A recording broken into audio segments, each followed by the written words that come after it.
ദൈവനാമത്തിന് മഹത്വമുണ്ടായിരിക്കട്ടെ.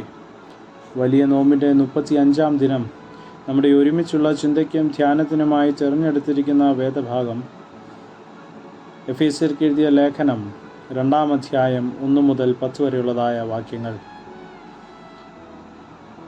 Ephesians chapter 2 verse 1-10. മരണത്തിൻ്റെ അവസ്ഥയിൽ നിന്ന് ജീവൻ്റെ അവസ്ഥയിലേക്ക് നയിക്കുന്ന ദൈവകൃപയെ ഈ വേദഭാഗത്തിൽ നമുക്ക് ദർശിക്കാൻ സാധിക്കും.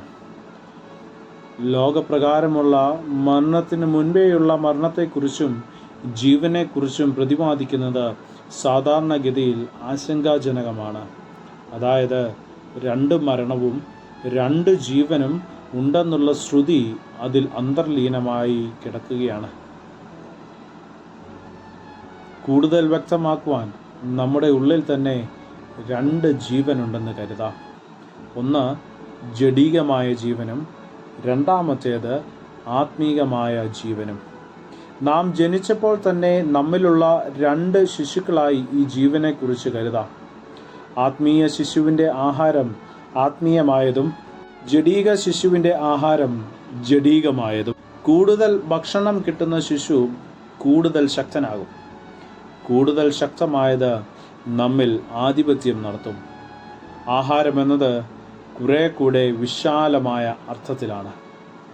കണ്ണിന് കാഴ്ച ആഹാരമാണ്. കാതിന് കേൾവിയാണ് ആഹാരം. മനസ്സിന് ആഹാരമെന്നതോ ആഗ്രഹങ്ങളാണ്. അതിക്രമവും പാപവും അമിതമായി ഭക്ഷിക്കുമ്പോൾ ജഡീകമായത് ശക്തമാവുകയും ആത്മീയമായത് മരിക്കുകയും ചെയ്യും. ആ അവസ്ഥയിൽ നിന്നാണ് പ്രിയമുള്ളവരെ ദൈവം നമ്മെ ഉയർപ്പിച്ചത്.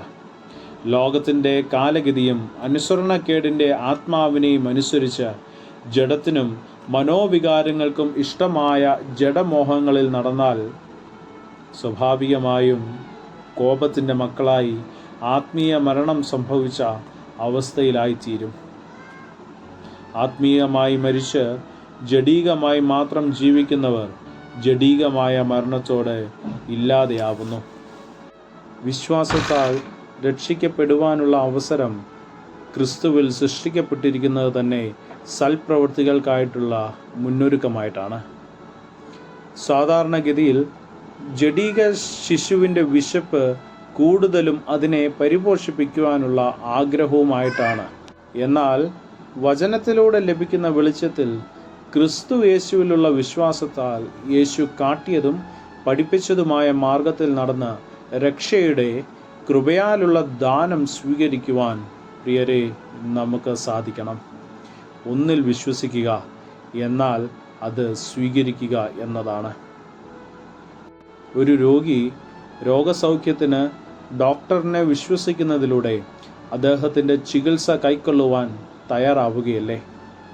അങ്ങനെയെങ്കിൽ ക്രിസ്തുവിനെ വിശ്വസിക്കുന്നതിലൂടെ ക്രിസ്തു മാർഗത്തിൽ സഞ്ചരിക്കുവാൻ നമുക്കും സാധിക്കണം. പ്രിയരെ, ഈ നോമ്പ് കാലഘട്ടത്തിൽ നമുക്ക് നമ്മിലേക്ക് തന്നെ നോക്കി ഒന്ന് വിലയിരുത്താം. ജഡീക ശിശുവാണോ ആത്മീക ശിശുവാണോ കൂടുതൽ വളർന്നിരിക്കുന്നത്? രക്ഷാമാർഗം കൃപയാൽ ദാനമായി ലഭിച്ചിട്ടും അത് മറന്ന് സഞ്ചരിച്ചിട്ടുണ്ടോ എന്ന് നമുക്ക് പരിശോധിക്കാം. നശിച്ചു പോകുന്നതായ ലൗകികതയെ പുഷ്ടിപ്പെടുത്തുന്നതിനേക്കാൾ ഉപരിയായി നിത്യജീവനിലേക്ക് നയിക്കുന്ന ദൈവകൃപയാലുള്ള ആത്മീയ ഭക്ഷണം നമുക്ക് നുകരാം. പ്രവൃത്തിയാൽ നേടി എന്ന് പുകഴുവാനല്ല, പിന്നെയോ കൃപയാൽ ലഭിക്കുന്ന ദാനത്തോട് വിശ്വസ്തരാകുവാൻ ദൈവമേ ഇടയാക്കണമേ എന്ന് നമുക്ക് പ്രാർത്ഥിക്കാം. ദൈവം അനുഗ്രഹിക്കട്ടെ. നമുക്ക് പ്രാർത്ഥിക്കാം. ദൈവമായ കർത്താവേ, നിന്റെ രക്ഷാമാർഗം തിരിച്ചറിഞ്ഞ് നിത്യജീവൻ്റെ അനുഭവത്തിലേക്ക് പ്രവേശിക്കുവാൻ ഞങ്ങളെ സഹായിക്കണമേ. യേശുവിൻ്റെ നാമത്തിൽ തന്നെ ആമേൻ. സ്നേഹത്തോടെ ജോയൽ അച്ഛൻ.